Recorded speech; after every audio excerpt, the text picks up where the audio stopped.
Hechos 16, versículo 30. Y ellos dijeron: cree en el Señor Jesucristo y serás salvo tú y tu casa. Esta es la respuesta a una pregunta que hizo el carcelero a Pablo y a Silas. La pregunta que él hace se encuentra en el versículo 30. Y sacándolos, les dijo: señores, ¿qué debo de hacer para ser salvo? Esta es una buena pregunta que hizo este carcelero a estos dos cristianos, Pablo y Silas, después que el terremoto que sacudió los cimientos de la cárcel lo llevó a preguntarse esto. Creo, hermanos, que esta es la misma pregunta que le hicieron, y lo vemos en el libro de los Hechos, a Pedro cuando estuvo él predicando su primer discurso, su primer sermón en el día de la fiesta del Pentecostés. Veamos lo que dice Hechos 2:37. Al oír esto, lo que Pedro acaba de predicar, se compungieron de corazón y dijeron a Pedro y a los otros apóstoles: varones hermanos, ¿qué haremos? Esta es la misma pregunta. ¿Qué haremos? ¿Qué haremos para ser salvos? Esta misma pregunta se la hicieron a Jesucristo cuando estuvo aquí en la tierra en su ministerio terrenal, en Marcos capítulo 10, versículo 17. Acompáñenme rápidamente a este versículo de la Biblia. Marcos 10, versículo 17.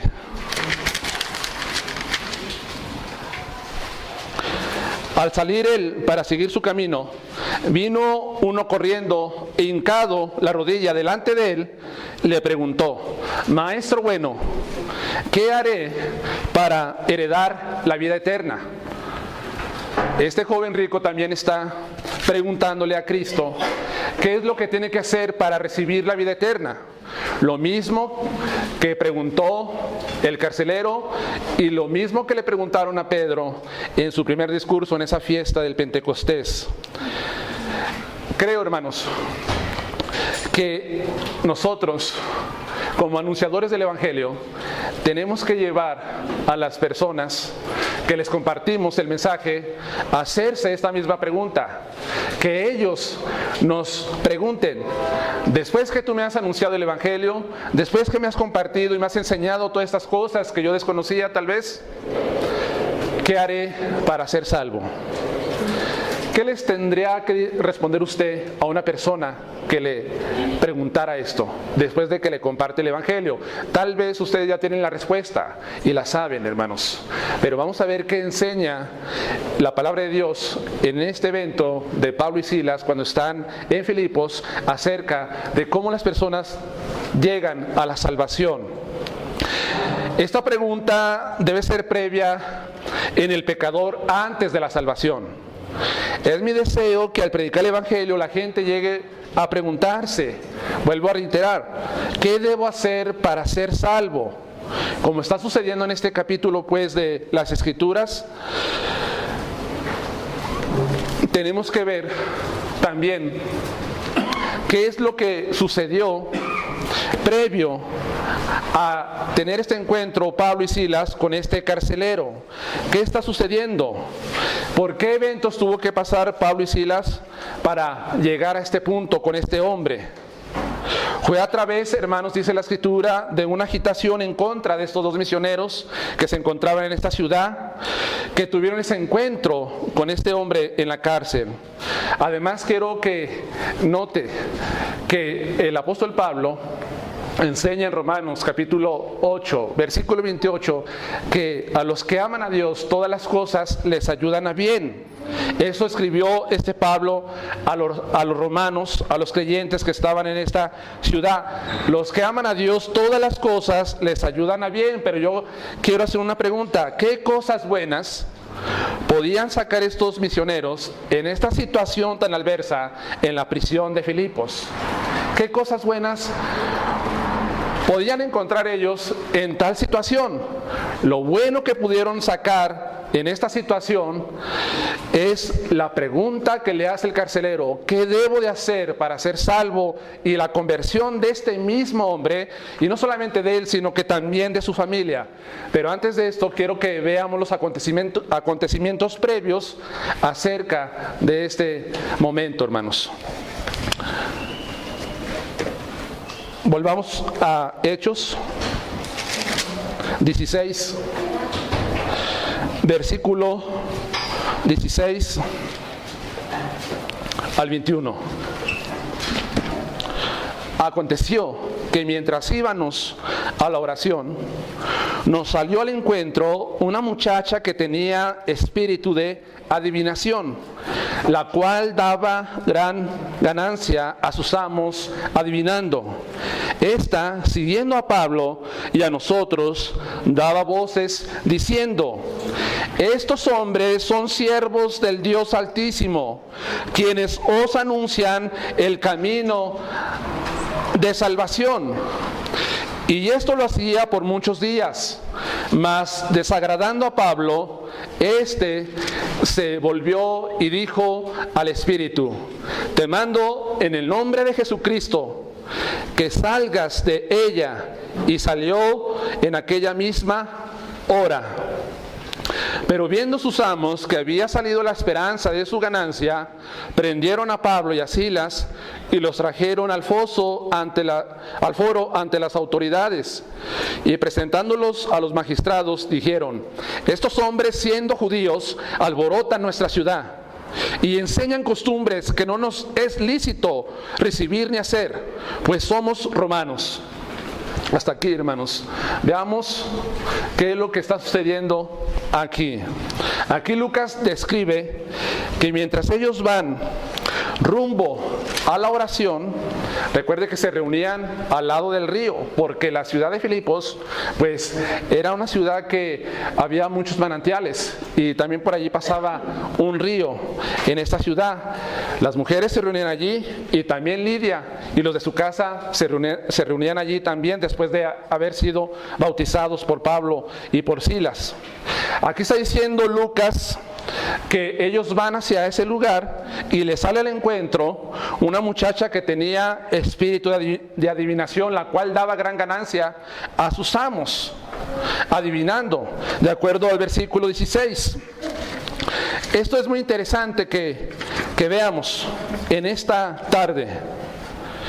Lucas está narrando algo que es real. Lucas no está describiendo algo fantasioso o algo mitológico. No, está describiendo algo real. Una muchacha que tiene espíritu de adivinación. Ahora, en varias ocasiones, la gente muy a menudo nos pregunta lo siguiente. Y la pregunta que hace la gente, y nos han hecho, o tal vez te han hecho a ti, es la siguiente: ¿es verdad que existe la adivinación o la hechicería? Me han preguntado y les han preguntado a ustedes: ¿existe la adivinación? ¿Existe la hechicería? Algunos piensan que esto es pura charlatanería, que es puro engaño y que no es verdad de las ciencias ocultas, que no es cierto. Y algunos llegan a pensar: no te creas, si tú crees eso, entonces sí te pueden hacer algún daño. Si tú crees, le puedes dar mucha importancia y pueden suceder cosas, pero si no crees nada de esto, no pasa nada en tu vida. Entonces algunos hombres piensan que ignorando estas cosas de las ciencias ocultas, que no les perjudica en absoluto a ellos. Pero quiero decirle una cosa, hermano, hermana, que me escucha en este momento: Satanás no es más feliz que cuando una persona piensa que él no existe.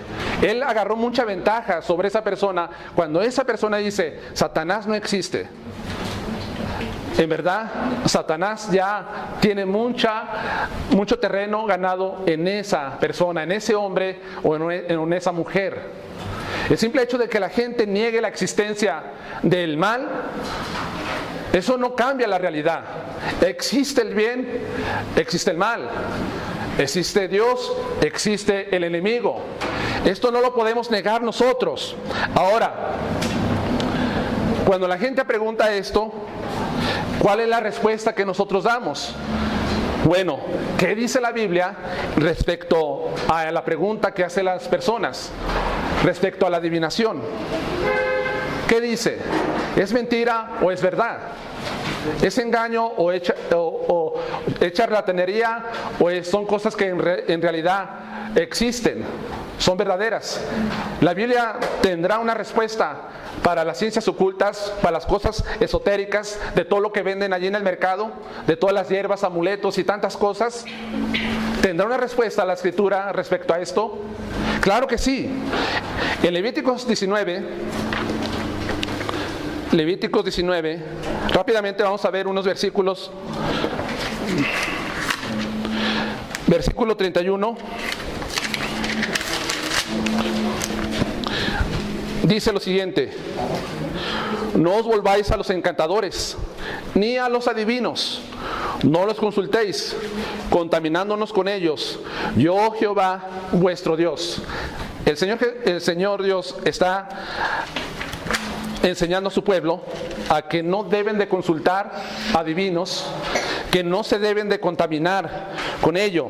En el capítulo 20 de este mismo libro, versículo 6, dice lo siguiente: y la persona que atendiere a encantadores o adivinos para prostituirse tras de ellos, yo pondré mi rostro contra la tal persona y la cortaré de entre su pueblo. El Señor pondrá el rostro con personas que practican y consultan este tipo de ciencias. También Deuteronomio, capítulo 18, versículo 11 y 14, dice lo siguiente. Pero le voy a dar lectura desde el 10. No se ha hallado en ti quien haga pasar a su hijo o a su hija por el fuego, ni quien practique la adivinación, ni agorero, ni sortilego, ni hechicero, ni encantador, ni adivino, ni mago, ni quien consulte a los muertos. ¿Por qué el Señor le está prohibiendo a la nación de Israel que no consulten, que no practiquen, que no vayan a tales lugares? Versículo 12. Porque es abominación con Jehová cualquiera que hace estas cosas, y por estas abominaciones Jehová, tu Dios, echa estas naciones delante de ti. Perfecto serás delante de Jehová, porque estas naciones que vas a heredar, agoreros y adivinos oyen, mas a ti no te ha permitido esto Jehová, tu Dios. Hermanos, la provisión de consultar adivino, hechicero, mago, etcétera, etcétera, se encuentra en las Escrituras. Si la Biblia habla acerca de esto, es porque esto es verdad. No es un juego. No es un juego que la gente vaya a la feria y estén allí las personas gitanas leyendo la mano, leyendo el café, leyendo las cartas, leyendo el tarot. No es un juego. Esto es muy peligroso. Pero peligroso ¿qué es?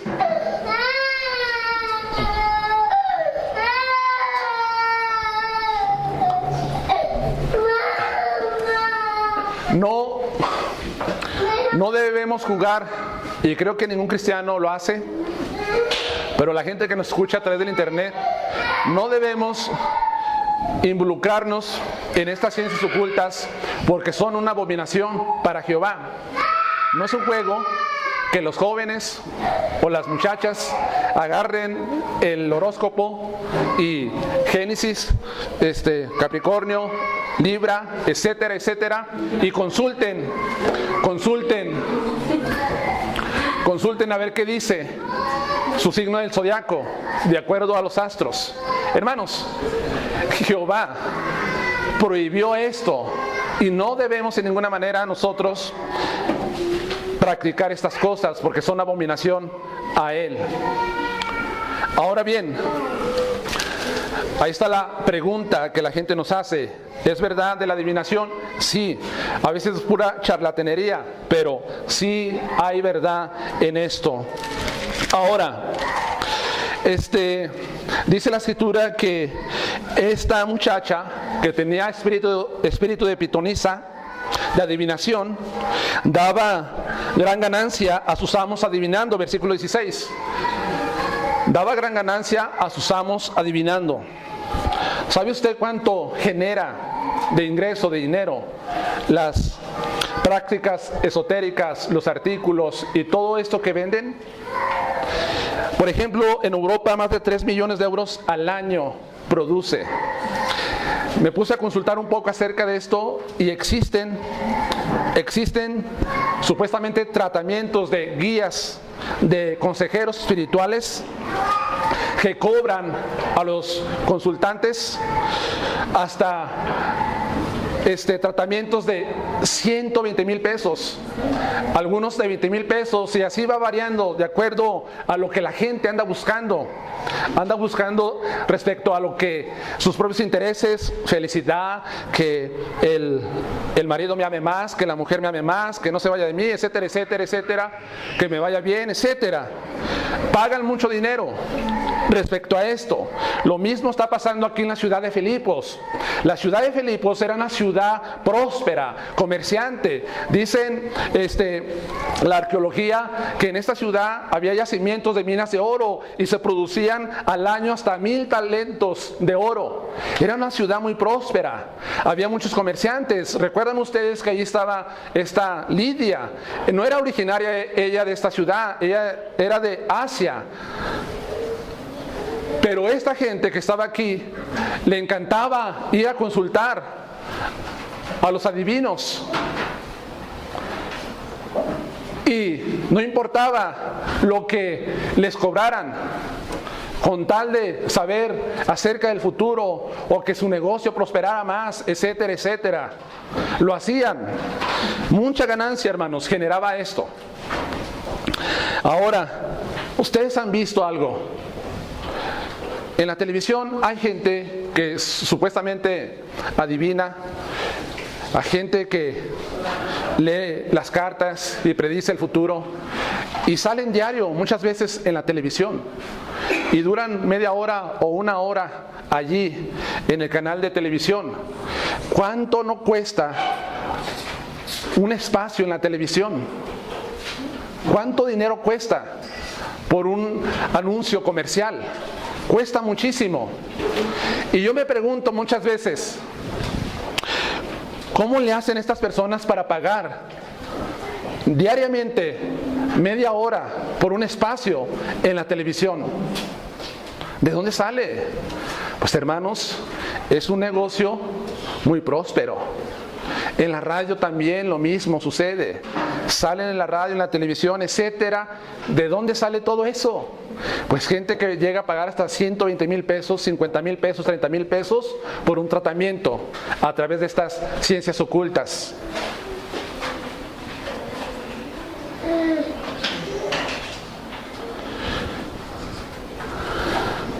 No es un juego, hermanos, es una verdad de acuerdo a la Escritura. Ahora, esta mujer, esta muchacha, dice el versículo 17, está siguiendo a Pablo y a nosotros, daba voces diciendo: estos hombres son siervos del Dios Altísimo, quienes anuncian el camino de salvación.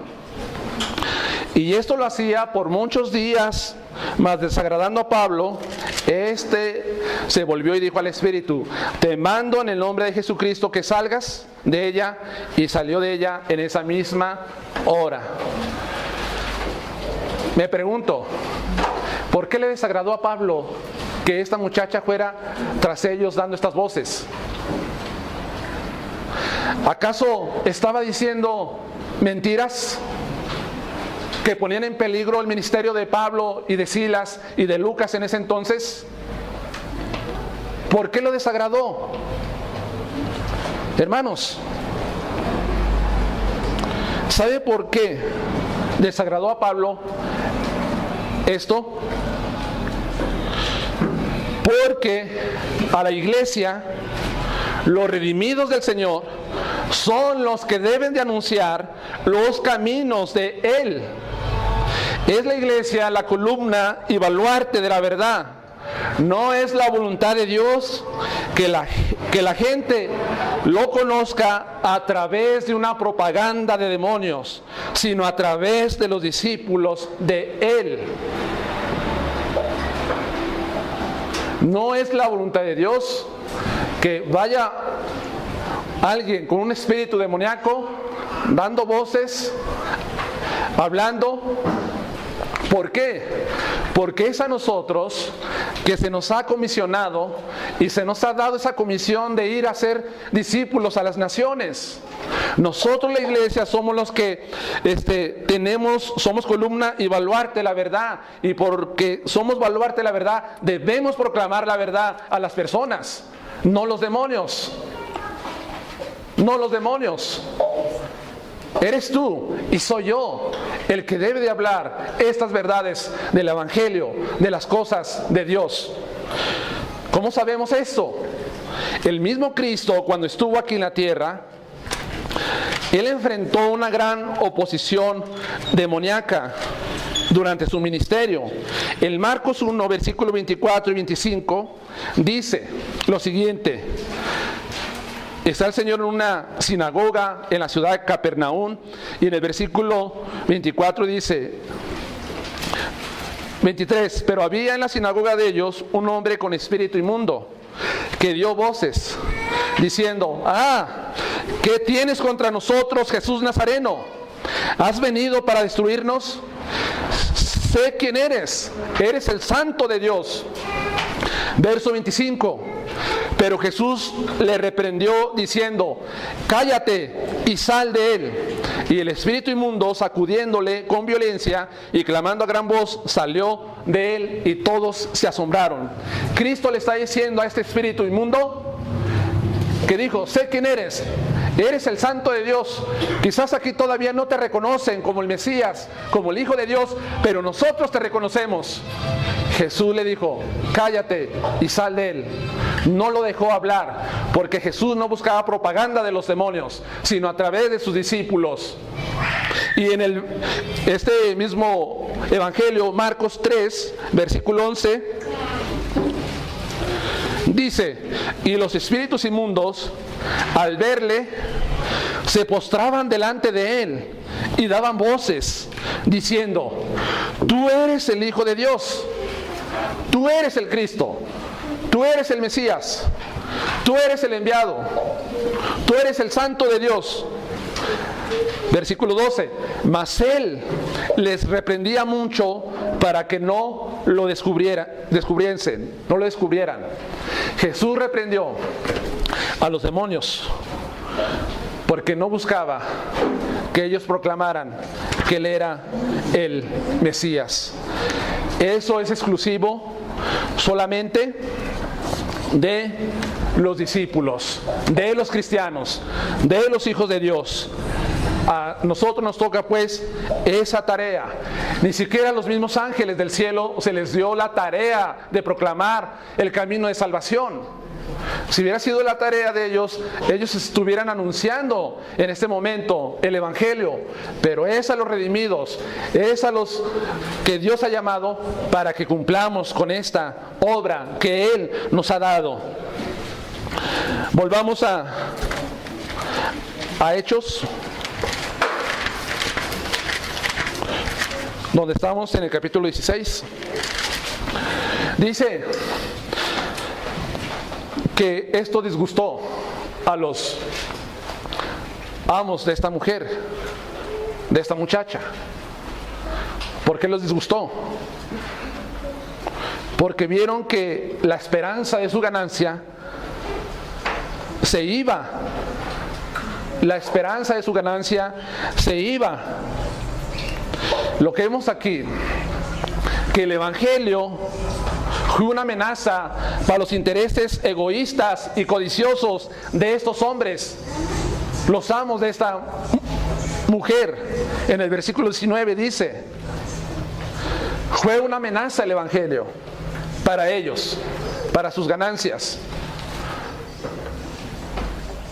Un hermano me contó que hace como 30 años, cuando llegó a un ranchito por el lado de Jalpa, de Aposol, hace 30 años, estamos hablando, llegó a una comunidad y en la comunidad había algunos drogadictos y ellos empezaron a hacer la obra de Dios en ese lugar, empezaron a predicar el evangelio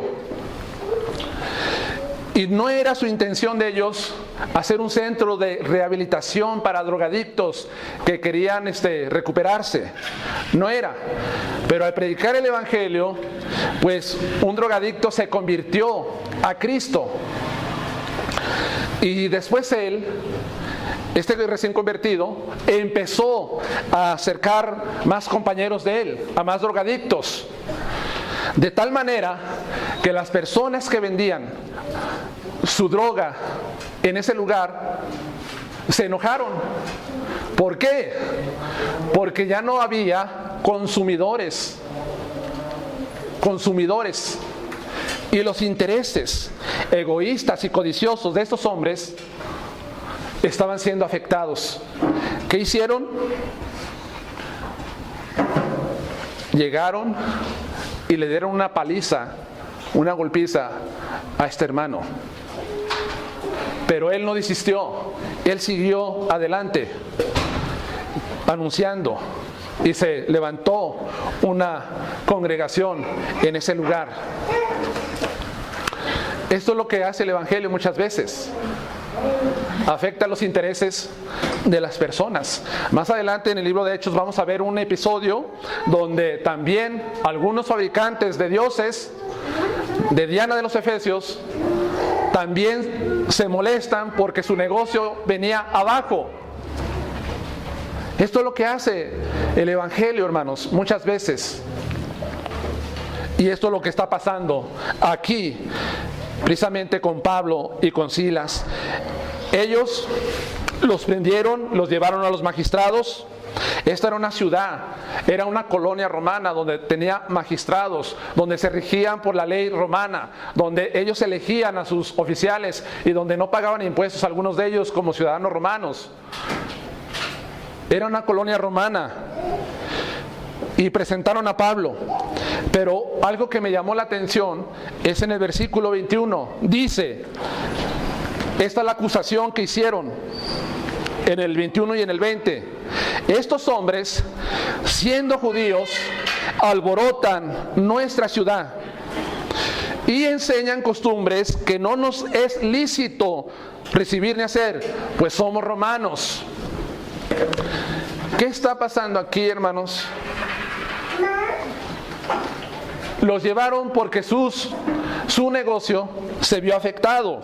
Pero algo que veo aquí es que el evangelio también no solamente afecta a los intereses egoístas y codiciosos de algunos hombres, sino que también el evangelio es contracultural. De acuerdo al versículo 21, porque es contracultural y enseñan costumbres que no nos es lícito recibir ni hacer, pues somos romanos. Y nosotros los romanos tenemos nuestro propio culto a los dioses, tenemos nuestras propias tradiciones, tenemos nuestros propios rituales, tenemos nuestras propias creencias. Y estos judíos están alborotando y están enseñando sus prácticas. Estos hombres que están acusando a Pablo y a Silas se convirtieron como una especie de antropólogos, argumentando que ellos no estaban obligados a hacer ni recibir lo que Pablo y Silas enseñaban. Y aún dicen, son judíos, y los judíos no tenían tolerancia. Los judíos tenían tolerancia, religiosa, pero no se les permitía hacer proselitismo con un romano o con los romanos. Hermanos, en una ocasión, una persona me hizo un reclamo diciendo que el protestantismo acababa con las tradiciones culturales de los pueblos. que el Evangelio terminaba con las tradiciones ancestrales de los pueblos, de su cultura. Y ese reclamo vino hacia mí. Y la pregunta es verdad que el Evangelio termina o acaba con las tradiciones culturales de los pueblos? Sí. ¿Sabe en qué sí termina? En aquellas cosas o en aquellas prácticas pecaminosas entre estos pueblos. El mensaje de Dios no se ajusta a la cultura, sino la cultura se debe de ajustar al mensaje de Dios. Sí, hermanos, en todo aquello que es culturalmente pecaminoso ante los ojos de Dios, ya sea con los huicholitos, ya sea aquí en esta ciudad, ya sea en cualquier parte del mundo, el Evangelio llega y esa cultura tiene que modificarse de acuerdo al mensaje de Dios. Eso tiene que pasar. ¿No les ha pasado a ustedes? Ahí viene el día de los muertos, aquí, y la gente culturalmente venera a los muertos y les pone comida y una veladora y les hace rezos. Y los niños que están en el preescolar van disfrazados y hacen un altar. Los que están en la escuela también, no sé si los que están en la secundaria también hagan esto. Pero muchas veces los maestros se enojan con nosotros porque no dejamos participar a nuestros hijos disfrazándolos y llevando algo para el altar, para tal difunto. Y piensan y dicen: ustedes como cristianos son personas amargadas, personas que se están olvidando de las tradiciones de nuestra cultura. Pero hermano, hermana, la palabra de Dios va en contra de todo eso. Y si culturalmente es pecaminoso ante los ojos de Dios, no lo vamos a hacer. No lo vamos a hacer. En estas cosas el Evangelio sí cambia las tradiciones y los ajusta al mensaje de Dios. Pero hay cosas que el Evangelio culturalmente no cambia con nosotros. Por ejemplo, la otra vez yo me iba a sentar a comer y no había tortillas y mi esposa me dice: no hay tortillas, ¿por qué tenemos que comer con tortillas? Le digo: porque culturalmente estamos acostumbrados a comer con tortillas. Por eso el Evangelio nunca va a decir no comas tortilla, o no comas mole, o chile poblano, o chile rellenos. No va a decir eso. Culturalmente eso ahí se queda. Un hombre en esta semana iba caminando y era del Medio Oriente, traía su turbante y su túnica, y pues es raro ver a estos hombres aquí en Zacatecas. Iba caminando. Cuando el Evangelio llega a esta cultura, no les va a cambiar su forma de vestir, no les va a decir pónganse pantalón y una camisa como en el occidente. Ellos siguen de esa forma. El Evangelio no cambia estas formas culturales, siempre y cuando no sea pecaminoso a los ojos de Dios. Entonces la acusación es: enseñan costumbres que no nos es lícito recibir ni hacer, pues somos romanos. ¿Saben quién son los que se oponen más a la evangelización en las etnias menos civilizadas? Son los antropólogos. En una ocasión llegó una misionera a la casa de un servidor y ella estaba haciendo una maestría en misiones, y yo le pregunté, porque ella era de Brasil pero era misionera a su propio pueblo, ¿quién muestra mayor resistencia o oposición al Evangelio entre estas culturas poco civilizadas? Y ella me dijo: los antropólogos son los que se resisten más a que el Evangelio sea proclamado, porque supuestamente argumentando que sus tradiciones, sus costumbres van a terminar cuando el Evangelio llegue.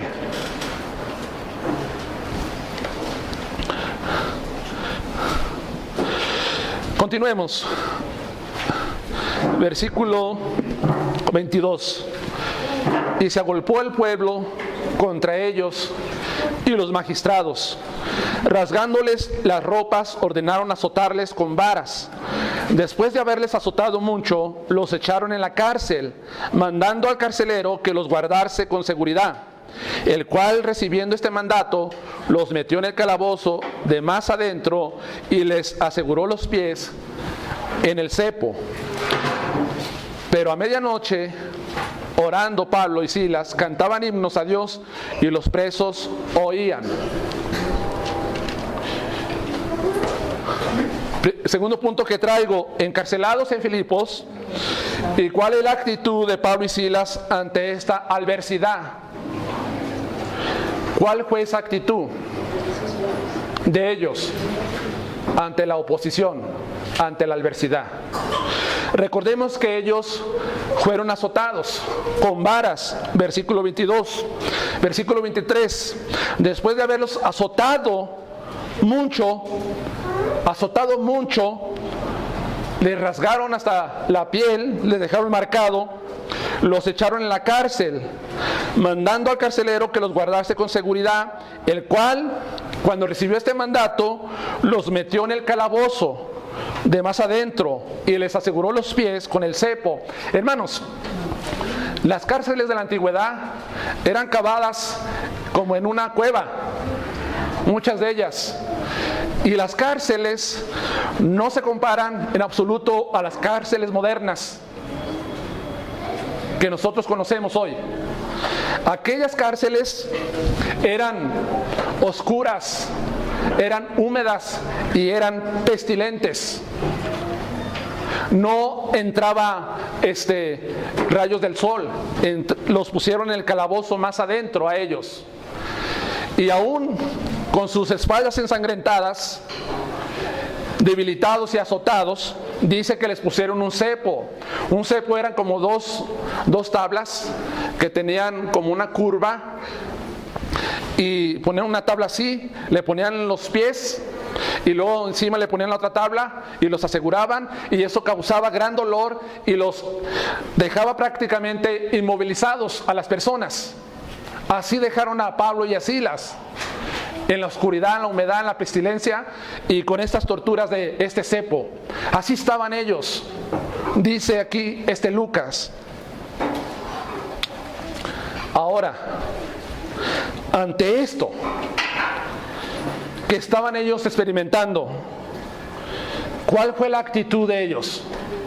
Oraban, cantaban himnos. Dice, como dice nuestra hermana, a medianoche, orando Pablo y Silas, cantaban himnos y los presos oían. Oraban, hermanos. Ellos oraban al Señor. Pero ¿cuál sería la oración de Pablo y de Silas ante esta situación que estaban pasando? ¿Cómo creen que era la oración ante esta situación precaria? ¿Acaso ellos oraron así, de esta forma? Dios, ya estoy cansado de todo esto. ¿Por qué no permites que las cosas sean más fáciles aquí en esta ciudad de Filipos? Para eso nos trajiste a Macedonia, para sufrir, para padecer, para estar encarcelados. ¿Por qué no nos dejaste ir mejor a Asia? ¿Ustedes creen que la oración de Pablo y de Silas en la cárcel era con esa actitud y con estas palabras? No era así. Estoy seguro que no, hermanos. Creo que su oración pudo haber sido así: Señor, danos fortaleza en esta prueba y oposición que estamos enfrentando. Deseamos que tu evangelio siga siendo predicado en este pueblo. Señor, salva a muchos en este lugar, y si es necesario que pasemos por estas circunstancias para la gloria de tu evangelio, adelante, Señor. Solamente te pedimos que nos ayudes.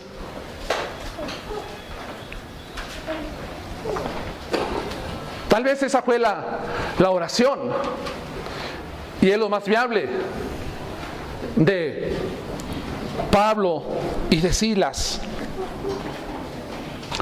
Aún dice, cantaron himnos, y los presos los escuchaban. Mientras derramaban su corazón en oración, prorrumpieron en alabanza cantando himnos con gozo y alta voz. Un comentarista bíblico dice esto: su gozo era totalmente independiente de las circunstancias terrenales. La fuente de todo su cántico estaba arriba en el cielo más allá. Cualquier hombre puede cantar cuando las puertas de la cárcel se abren y es libertado.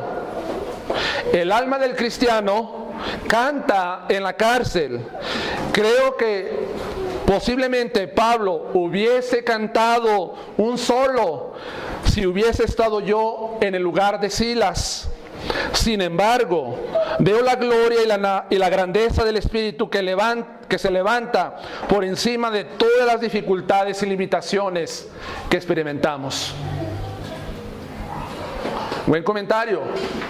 Está diciendo él que ellos cantaron con gozo ante estas circunstancias difíciles que estaban pasando.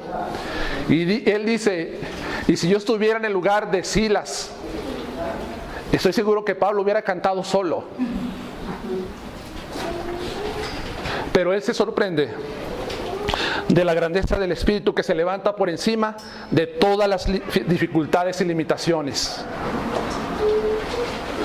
Ellos tenían gozo independientemente de sus circunstancias. Escuchen bien, ellos tenían gozo independientemente de las circunstancias.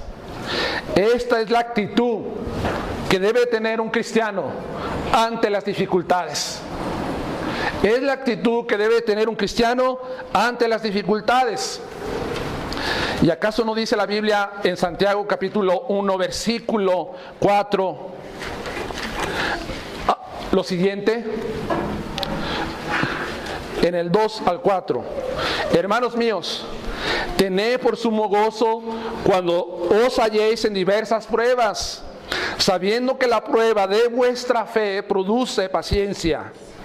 Mas tenga la paciencia su obra completa, para que seáis perfectos y cabales, sin que os falte cosa alguna.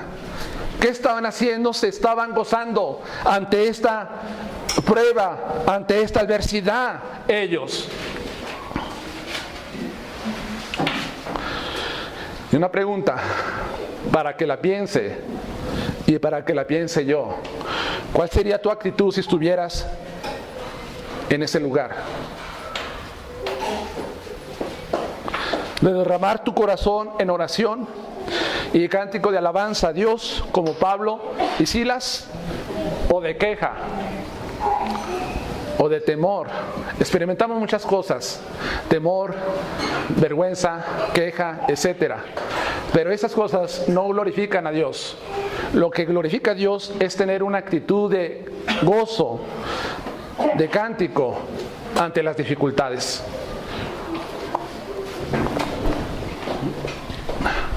Solamente para ponerle un contexto, no estamos pasando una prueba así por predicar el Evangelio. Pero ¿qué pruebas, qué dificultades estamos enfrentando en este momento en nuestras vidas que nos han desanimado y que han pagado el fervor y la pasión por Cristo? Tenemos que pensar en eso. ¿Qué actitud vamos a tomar nosotros ante tales situaciones? Ahí tenemos el ejemplo de Pablo y de Silas. Y no solamente de Pablo y Silas, sino que los apóstoles más atrás, también cuando padecen y son azotados, dice que regresan con los discípulos gozosos por haber padecido por el nombre de Cristo. Nunca con amargura, nunca, hermanos, con queja, sino con gozo, con alegría. Y esto viene a través del Espíritu Santo de Dios que mora en nosotros y moró en ellos, y que nos empodera para salir adelante en medio de las dificultades y las pruebas. Volvamos a Hechos, en el punto número 3. Hechos 16, del del 26 al 34. Entonces sobrevino de repente un gran terremoto, de tal manera que los cimientos de la cárcel se sacudían, y al instante se abrieron todas las puertas y las cadenas de todos se soltaron. Despertando el carcelero y viendo abiertas las puertas de la cárcel, sacó la espada y se iba a matar, pensando que los presos habían huido. Mas Pablo clamó a gran voz diciendo: no te hagas ningún mal, pues todos estamos aquí. Él entonces, pidiendo luz, se precipitó dentro y temblando se postró a los pies de Pablo y de Silas, y sacándolos les dijo: señores, con lo que empecé al principio, ¿qué debo de hacer para ser salvo?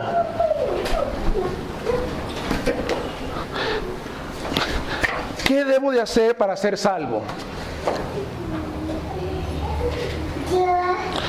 Después de los hechos ocurridos en la prisión, por causa del terremoto milagroso, el carcelero llega a un estado de ansiedad profunda y temor y hace esta pregunta: ¿qué debo de hacer para ser salvo?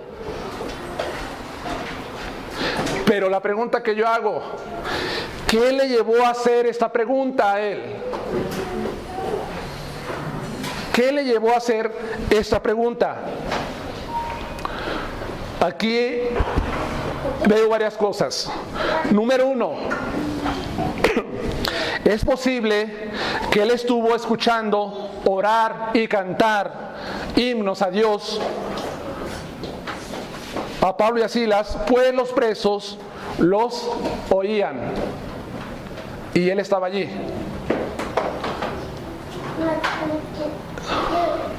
Él está a punto de suicidarse y escucha las palabras proviniendo de uno de los presos que jamás hubiera escuchado quizás en su vida de parte de ellos. ¿Qué le dice Pablo? Detente, no te mates, todos estamos aquí. Él pensaría: ya surgió el terremoto, las cadenas, dice aquí, se soltaron, ya todos se fueron. Y cualquier preso que estuviera allí en esta oportunidad hubiera salido corriendo y buscando su libertad. Pero sin embargo ellos permanecieron allí en este lugar, en la prisión, no escaparon.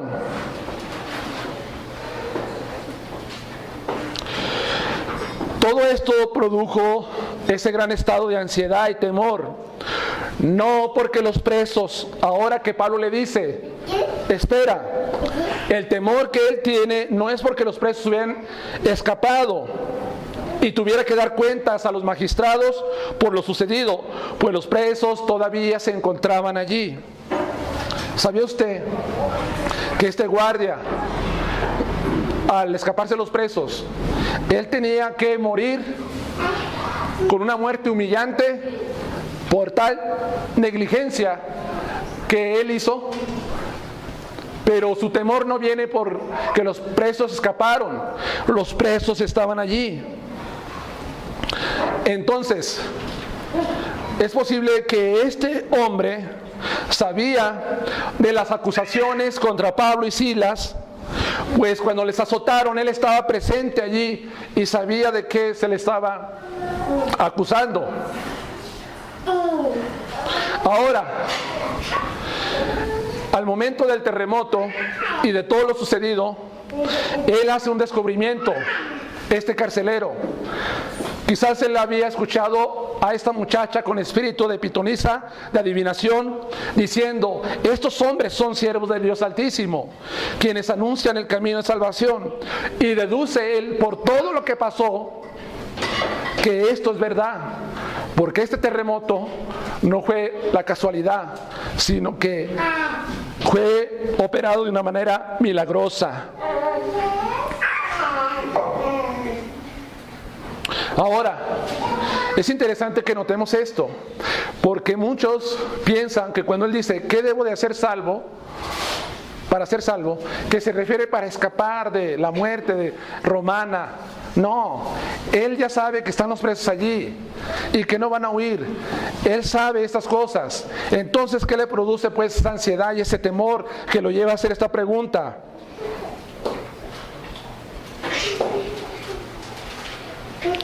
Pues las cosas que les acabo de decir. Él está haciendo esta pregunta en cuanto a la salvación de su alma después de todo que escuchó y experimentó en la cárcel. Él llega a este punto. ¿Qué debo de hacer para ser salvo? No para la muerte romana, sino para ser salvo espiritualmente, para alcanzar el camino a la salvación. ¿Y qué le dijeron, hermanos?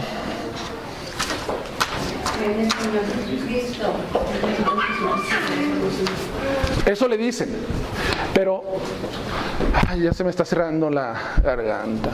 Perdón.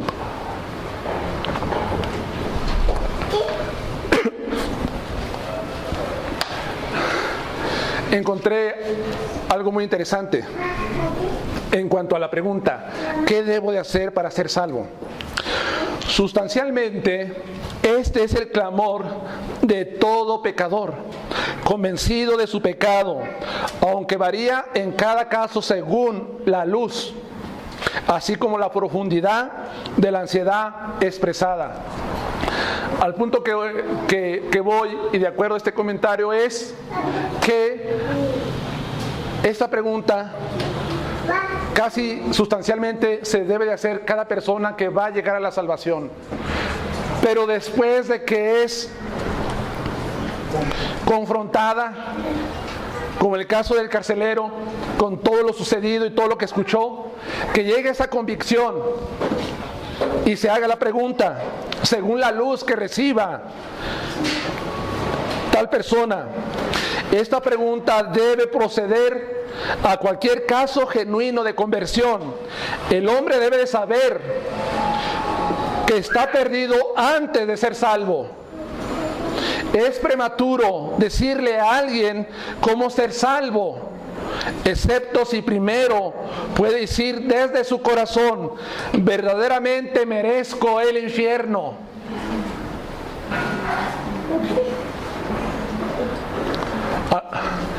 A lo que entiendo, que mucha gente, y lo he preguntado a las iglesias, les pregunto: ¿de qué fuiste salvo?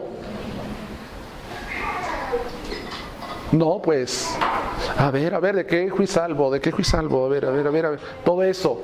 Y empiezan a pensar: sí, ¿de qué fuiste salvo? Pues fui salvo de un matrimonio infructuoso. Pues fui salvo de una enfermedad. Pues fui salvo de esto y de estas cosas. Pero no está siendo contestada la pregunta desde la perspectiva bíblica. ¿De qué fue salvo o de qué es salvo? Esto viene como producto o como consecuencia de no anunciar un evangelio bíblico, el evangelio correcto. La gente no sabe de qué es salva. El carcelero sí sabía claramente de qué iba a ser salvo. Y la respuesta de qué somos salvos es: soy salvo de la ira de Dios, soy salvo de la condenación, soy salvo del infierno, soy salvo de la ira venidera también, soy salvo de la paga del pecado, soy salvo del poder del pecado y seré salvo de la presencia del pecado en la eternidad. Eso tiene que ser la respuesta.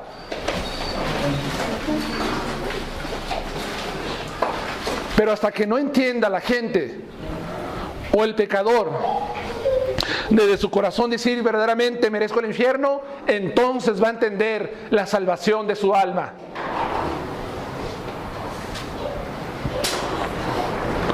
Por eso, esa clase de evangelismo que no confronta al pecador con su pecado, ni hace ver la más profunda oscuridad de su espíritu en que se encuentra, no es un evangelio que trae salvación muchas veces.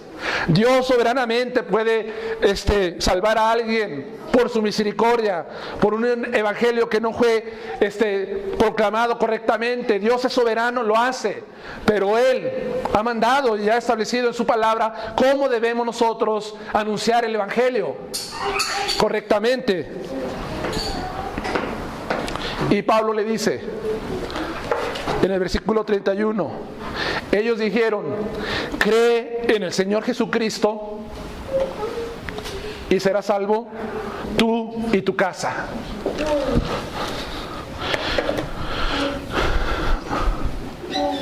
¿Qué le está diciendo Pablo y Silas? Lo están llevando a la fe en Cristo Jesús. Ellos en ninguna manera le dijeron: oh, muy bien, sé salvo y ya esto más. O cree y bautízate para ser salvo. O cree o guarda las tradiciones para ser salvo. Cree y ve de puerta en puerta proclamando y presentando revistas para que seas salvo también. Cree, más haz peregrinaciones. Cree, más haz estas obras. Cree, más esto, más esto, más esto. No le dijo Pablo esto a este carcelero, simplemente le dijo: cree en el Señor Jesucristo y serás salvo tú y tu casa. Lo está llevando únicamente a la fe en Cristo, sin necesidad de las obras o de los méritos humanos para ser salvo. Y cuando la gente, cuando falsos maestros enseñan que la salvación es por fe, más esto, más obras, es el más grande insulto y ofensa que se le puede hacer a Dios y a Cristo, porque hace vano la cruz donde Él murió hace 2000 años clavado y derramando su sangre por nosotros. Es un insulto a Dios enseñar que fe más obras. Porque Cristo dijo: consumado es, completo está. ¿Qué tiene que ser pues el hombre para ser salvo? Creer en Él, tener fe en su persona y en la obra que Él realizó. Eso es lo único que se necesita para ser salvo. Y de los que nos escuchan en el internet, es solamente por fe, no por obras. Si tú piensas que eres salvo porque estás leyendo la Biblia, que eres salvo porque te bautizaste, que eres salvo porque estás cumpliendo con el diezmo, que eres salvo por estas cosas, estás en una equivocación. No le añadas de ninguna manera a la obra de Cristo. Respétala, no insultes a Dios. Sé salvo solamente por la fe en Él. En la Escritura encontramos más de 150 pasajes que nos hablan que la salvación es únicamente por la fe en Jesucristo. Juan 3:16, para que todo aquel que en Él cree no se pierda, mas tenga vida eterna. Juan capítulo 20, versículo 31, muchas cosas hizo Cristo en presencia de sus discípulos, pero estas se han escrito para que creyendo en ellas creas que Él es el Hijo de Dios y tengas vida eterna. La primera de Juan capítulo 5. Y esta es la vida eterna: el que cree en Él tiene vida eterna, el que tiene al Hijo tiene vida eterna. Es la fe en Jesucristo solamente. Como cristianos predicamos solamente la fe en Cristo Jesús, no obras,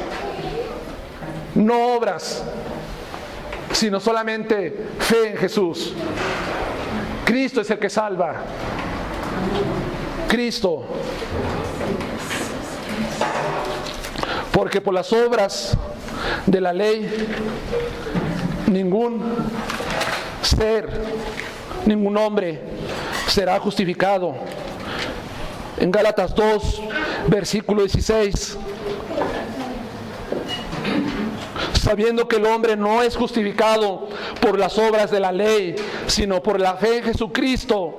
Nosotros también hemos creído en Jesucristo para ser justificados por la fe de Cristo y no por las obras de la ley, por cuanto por las obras de la ley nadie jamás será justificado, sino por la fe en Cristo Jesús.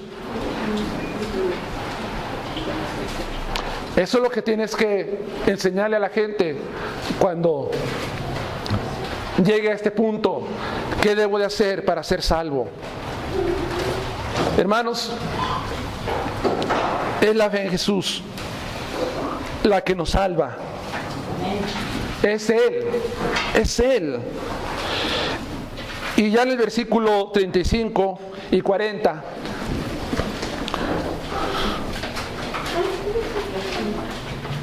dice: cuando fue de día, los magistrados enviaron alguaciles a decir, suelta a aquellos hombres. Y el carcelero hizo saber estas palabras a Pablo: los magistrados han mandado decir que se os suelte, así que ahora salí y marchaos en paz. Pero Pablo les dijo: después de azotarlos públicamente sin sentencia judicial, siendo ciudadanos romanos, nos echaron en la cárcel y ahora nos echan encubiertamente. No, por cierto, sino vengan ellos mismos a sacarnos. Y los alguaciles hicieron saber estas palabras a los magistrados, los cuales tuvieron miedo al oír que eran romanos, y viéndolos le rogaron, sacándolos les pidieron que salieran de la ciudad. Entonces, saliendo de la cárcel, entraron en casa de Lidia, y habiendo visto a los hermanos, los consolaron y se fueron. Pablo, el libertado, él dice que vengan ellos, porque soy un ciudadano romano, y un ciudadano romano no puede ser azotado ni ser castigado y puesto en prisión sin antes una audiencia, sin antes un juicio. Que vengan ellos. Ellos tenían miedo, tenían temor. ¿Por qué? Porque estaban en peligro de perder las posiciones, su puesto en que se encontraban, y ser castigados por el imperio romano, estos magistrados. Pablo regresa a la casa de Lidia y, viendo a los hermanos, todavía ellos los consolaron y se fueron. Es la narración de Lucas. ¿Qué debo pues para ser salvo?